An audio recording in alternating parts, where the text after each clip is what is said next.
Cool, hello again. It is going to be Will's weekly football roundup.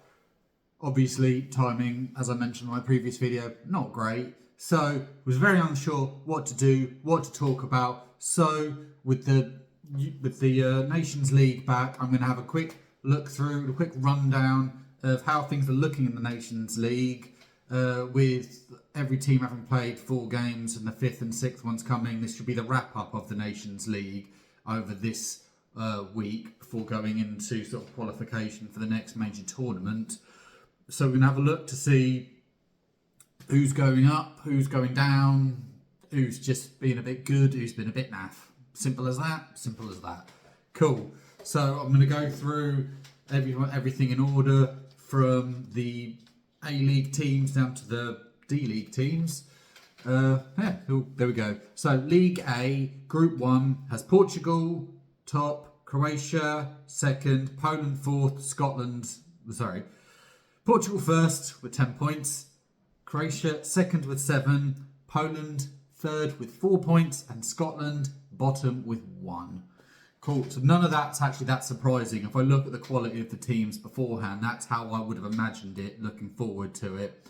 So you're looking at the sort of Portugal, Croatia sort of going into the sort of next stage of the tournament, the knockout sort of side of it, with the very much sort of idea that Scotland are probably going to get relegated from it. I think they don't belong in the top echelons of some of the European football teams, I'm afraid to say.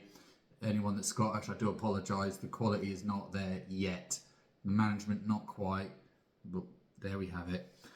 League A, group number 2. So in this group, we currently have Italy top on 10 points, France second on 9, Belgium third on 4, and Israel dead last. Israel, I think they're dead and buried. Simple as that. They're not budging from that spot. Not got a single point. Italy and France like to go through the strongest squads out of that group. I know Italy have managed to have some very fun games there. I think they won the previous fixtures sort of 3-2 against France, with DiMarco scoring an absolute hell of a goal. So I would recommend checking that game out in the highlights if you can find it, if it's still there. Cool. So League A, so group number 3. We have Germany top with 10 points, Netherlands second with 5 points, Hungary third with 5 points, and Bosnia and Herzegovina 1 point. So once again, no shocks, no surprises there. Hungary might be able to nick that spot off of Netherlands to sort of progress sort of further into it, but I mean, Hungary in recent tournaments and recent games, they're actually quite a solid outfit, and I don't necessarily think people are always very aware of that. But so they could have the potential to sort of go on and nick a spot sort of further on in the competition, but it probably will be Netherlands. We'll see how it goes, but that's how I reckon it will go. And Bosnia, I think they've got a couple of good players, but I think the quality of opposition is a bit too much for the country at the moment. So League A, Group 4, we have Spain top on 10 points, Denmark second on 7 points, Serbia third on 4 points, Switzerland bottom with 1 point. Very much how I imagined it. Don't see those top 2 changing. All of this is all of these squads. I don't think Switzerland or Serbia are a bad squad. I think they give anyone a good game. Honestly, I think they've got both of them have some really quality players. Now Switzerland pushed England to penalties in the previous tournament.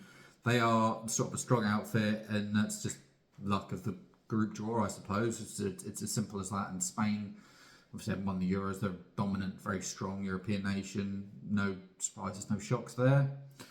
Cool. And then we go into the next echelon down. We go into League B. So we go Group 1. So we have Czech Republic first on 7 points, Georgia second on 6, Albania third on 6, and Ukraine fourth on 4.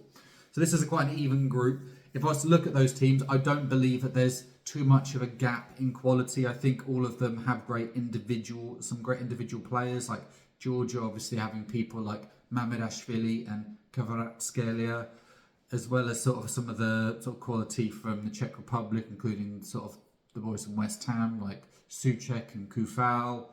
And even Albania and Ukraine do have some quality players. So this is a group that has everything to play for, potentially for moving up or moving down. I don't predict that, because I think that any of these teams could beat any one of the teams in that group on their day. It's as simple as that. Just let the draw, so we'll go with that. Cool. So League B, Group 2. We have the top first. The maximum points is Greece. Greece are one of 2 teams to have a perfect record in this competition, which, if I'm saying that, sounds absolutely bonkers, really, if you think about it. Like, I don't know too many of the sort of high quality Greek players. I couldn't rattle off too many Greek players, like sort of the old school ones of Karagounis and Gorgeous Samaras and those guys. So fair play. England on second with 9 points. Still a bit of work to do there to guarantee things, but I think they're pretty safe. Sort of not going down, but obviously want to be looking upwards. Republic of Ireland third with 3 points, of which they got against Finland, who are bottom with 0 points. I'm very surprised that Greece have done so well. They have been one of the standout teams by the looks of it so far. Sort of punching above their weight, punching above, obviously, win against England, being sort of a big scout for them. Finland looking a bit out of their depth. Republic of Ireland just sort of sitting there. I mean, they're probably sort of good to find there as it goes. So we've got League B Group 3. We've got Norway first on 7 points, Austria second on 7 points, Slovenia third on 7 points, and Kazakhstan on 1 point. Once again, another even one. Kazakhstan look to be very much out of it and down. The other teams obviously looking to go upwards within the competition, and all of them with the potential to do so. Norway with the quality players of people like Haaland and Ødegaard. Austria being a very well-run machine under Ralf Rangnick, and Slovenia having some sort of great individual players, obviously having given England a hard time during the Euros. Next up, we have League B, Group 4. So this should be the last of the B section. We have Turkey on 10 points. We have Wales second on 8. We have Iceland, who are then again on 4 points, or third, and Montenegro sort of completing the group there. Nothing too surprising there. Turkey would be the standout team within that group. Wales, I would say, are one of the stronger ones there as well. Iceland don't have the same sort of quality players since they sort of shocked England all those years ago.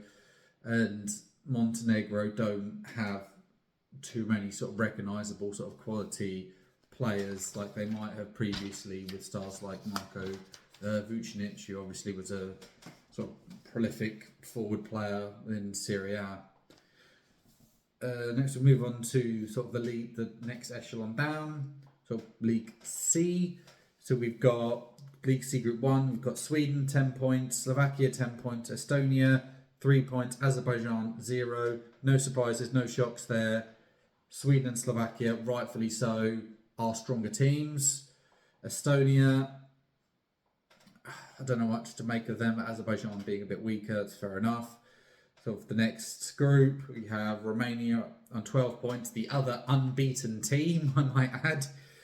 Greece and Romania being having the perfect ones in that. You're not your Italy, it's not your Spain, it's not your France's, it's these guys. Maybe it's because of the structure, I suppose, of how the quality of the team sort of should be spread about, with the amazing teams being in sort of that A, next sort of stage, and B, and obviously in C and D. As you've got Romania up there 12, Kosovo 9, Cyprus on 3, Lithuania on 0. Looks pretty straightforward how this is going to go. This one, the table where it's set up, it's not going to change as far as I can see. Won't budge with the next couple of fixtures. I think that's just how it's going to sit. Next we've got sort of the third one. We've got Northern Ireland on 7, Belarus on 6, Bulgaria on 5, Luxembourg on 2. Still one that has plenty to play for. Northern Ireland seeming to have that sort of little bit more quality, which will drag them over the line. Luxembourg do look like a fish out of water in this group. I mean, it's got potential to change there. I think Bulgaria must and Belarus will have some good, solid players that will be able to do something in some of their games. So that this could be another league to pay attention to. We'll see how it goes. Next, we've got League D. There's only 2 groups in this in these League C, Group 4. Macedonia, 10 points. Armenia, 4. Latvia, 4. Faroe Islands, 3. North Macedonia, clearly a better team. Clearly go through. No issues there. It's a fight for second place and to not sort of get dragged into the bottom. We'll see how that one plans out. But obviously, these lower echelons of teams, then there's not a lot of quality there. It could just be the luck from a set play or just on their day. That's as simple as that. Next, as I was saying, we've got the 2 groups for the League D. We've got Gibraltar, 5 points, the first one. San Marino on 3. Liechtenstein on 2. And then the other group, we've got Moldova on 6, Malta on 6, Andorra on big fat 0. These sort of League D teams rounding off the main European nations. Sort of not very inspiring, obviously very low on quality.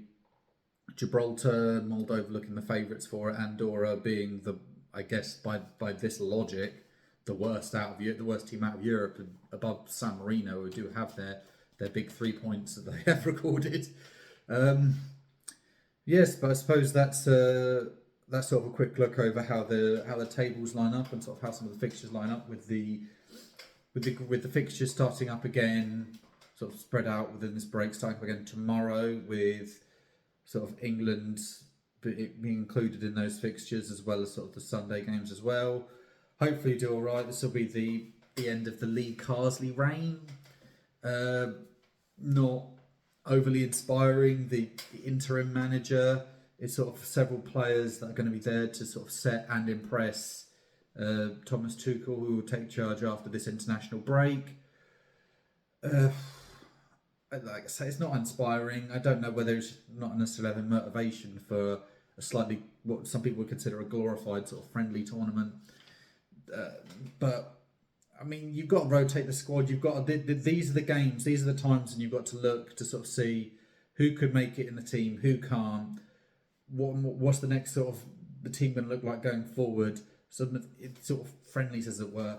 Try some of these different players out. Give Hall a chance. Give Curtis Jones a chance. See what they can do at the international level. Do they belong there?